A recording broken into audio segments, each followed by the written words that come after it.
Hi guys, good morning, good afternoon, good evening, good midnight to all my friends near and far. This is Marilyn, your friend, La Filipina Carpentera here in America na wala pang tulog. Time check is alas 7 na ng umaga and since last night, wala pa akong tulog so I've decided to entertain myself with my new beauty products kasi wala na akong beauty. Joke. I ran out of my facial moisturizer and so I went to the store. This store that I thought has everything but apparently they did not have everything that I needed. So what I did was try to pick up some stuff that I could experiment. Ito siya. So, ano ba itong pangalan nito? Evoluderm, Mousse, Micellar, Vitamin C. Parang pang Paris yung ano niya. Oh, cat! Ito po siya. This is a foam. And I only got this for $4.99 so $5. So I'm gonna try this one and hopefully it would work. Kasi guys, my face has become dull and dry and feeling ko talaga ang pangit ko na. Number one, hindi na ako nag-a-apply ng mga chichibarichi ko sa mukha kasi pagkatapos galing construction, I'm like really tired so I just wash my face and then don't apply my other stuffs. So yun. Tapos number 2 is because nagda-diet kasi ako guys and I noticed na pag nagda-diet ako my face becomes so dehydrated and then nagda-dry siya talaga. Yung natural glow niya ay nawawala. I think because of dehydration, I do not know. This is a foam actually and hopefully this would work on my face and actually may foam siya so spray mo lang ito dito sa mukha mo yan. And then after that scrub. Ang sarap ng pakiramdam, guys. Tapos, I like the scent. Para siyang citrus na, para siyang fruity citrus na may pagka-orangey. Yung ganun.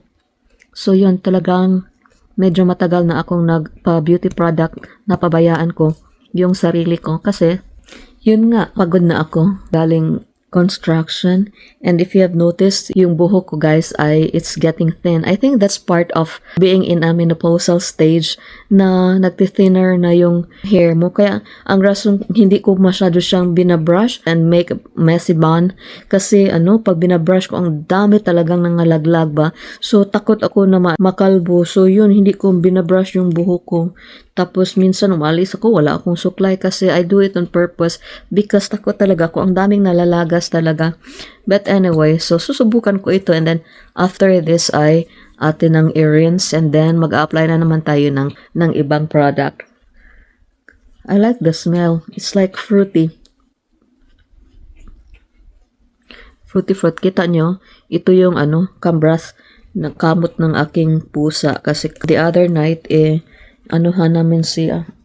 binigyan namin sila ng lessons para sa kanilang mga fleas kasi kahit na isang flea lang o dalang fleas nagka-allergic sila. So yun, I like this brush because it's not painful on the face. Para siyang soft massage. Cat, ito naman pusa ko. Kumusta na kayo dyan, mga kababayan ko? And I hope everybody's doing okay. Kumusta niyo yung Pasko natin dyan? Alright, cat. You need to go out.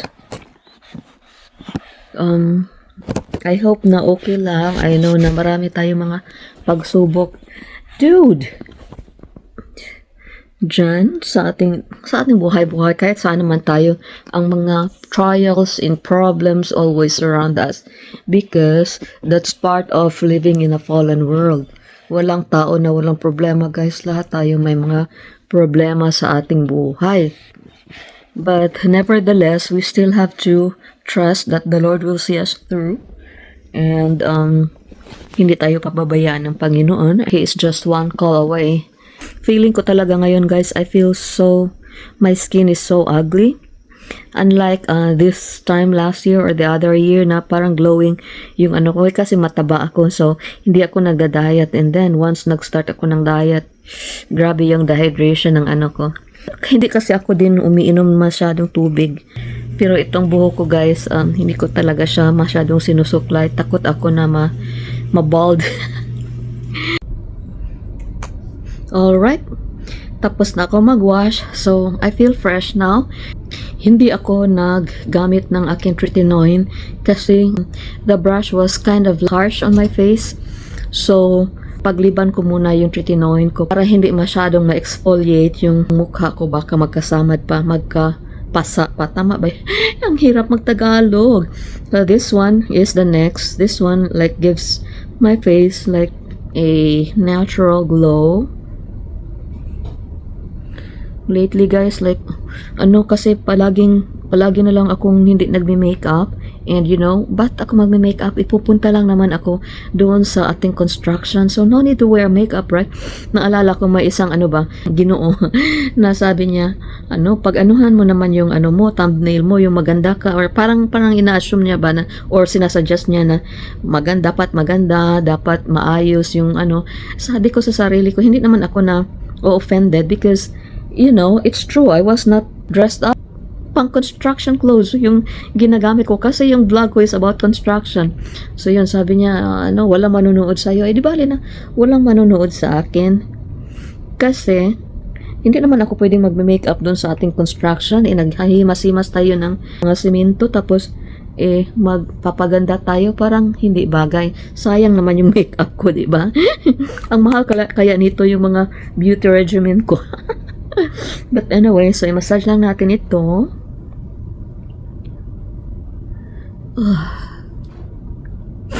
The past month, I think, wala akong ganang take care sa aking mukha, especially. Tapos, pagkatapos ko galing sa construction, yun, pagod na ako. So, mag-wash up lang ako. But hindi na ako nag-apply ng chichibureche para sa mukha ko. So, yun. Ito lang, minamassage lang natin sila. Before, I had like up to 6 regimens sa mukha ko. Pang-refresh ng mukha ko. But then, I did not continue kasi, yun nga, I'm lazy na when I arrive home. Hindi na ako But then, ito lang, hindi lang ako mag-makeup, but I should have like continued taking care of my face by using my beauty kasi wala ng beauty, my regimen. So, ito na. Tapos itong mga pusa ko ay nagda-jumping dito sa aking likod. Pinakain ko na sila, but ayaw pa rin nila akong tantanan. Lately, like for about a month now, I've been trying to lose weight, and lose weight nga. So, parang nag-shrunk yung mukha ko. Mukha naman akong tumatanda because hindi ko pinapansin yung mga beauty regimen ko. So, yun. Plus, naubusan na talaga ako ng mga products. So, may hinanap ako na parang hydrating mask ba na pwede mong i-overnight. Tapos, doon ako pumunta sa isang store dito. They have nothing available of that product. So, iba na lang yung kinuha ko. Alright, next product that I'm going to use is L'Oreal Revitalift. Yan. What do you call this one? Alternate yung Ay, hirap mag-Tagalog. I'm using alternative products of L'Oreal. Sometimes Revitalift, sometimes yung moisturizer lang talaga. Depende kung anong magustuhan kong kunin. And since I ran out of one of the moisturizers, so yun, ito din yung binili ko nung pumunta ako kahapon. So, lang siya, Revitalift, parang moisturizer lang siya talaga. Itong ating mukha, kailangan talagang i-moisturize kasi ang very dry. Napaka-dry ang mukha ko. Tapos, syempre, pag dry yung mukha, nagda-dull siya. Tapos, parang lalo akong pumapangit. Di bali na. Kahit na pangit, ang importante is may mabuti tayong kalooban. Di ba? Itong mga pusa ko, palaging nagda-jump. Binigyan ko na sila ng pagkain, okay? Kailangan bigyan yan ng steroids kasi kahit na wala ng kuto, nagka-flare up sila. Nag-flare up sila dahil kahit isang kuto, tapos, nawala na yung kuto dahil nag-flare up, allergic sila sa mga kuto. Wala naman sila masyadong kuto this time. Kasi palagi ko talaga silang tinitreat. Kaya lang, may flare up lang talaga pag may isa sa kanila na may kuto. Nako. Hay. But anyway, so ito lang muna ang ating beauty ritual for today. Tapos after this, hi Borg! Now this one is good for I think this is for evening use. Serum. Smooth over face and neck every evening after Vitalift serum or treatment. After Revitalis, hay nako. Dapat may pares ito na ano, Revitalist, whatever. But ito lang yung nabili ko. Kasi mahal guys, super duper mahal. Pagbibilhin mo ito.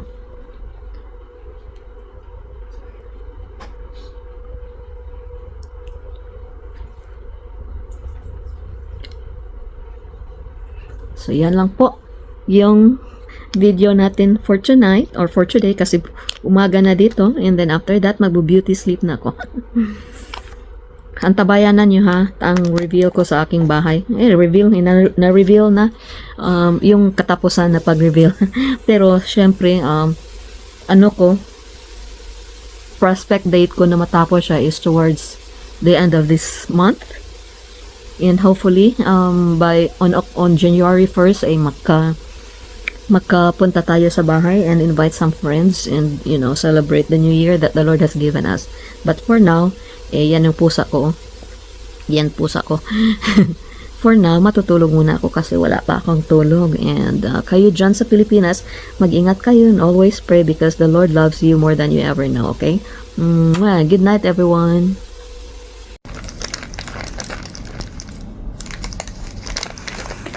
Yan, binilhan sila ng asawa ko ng treat.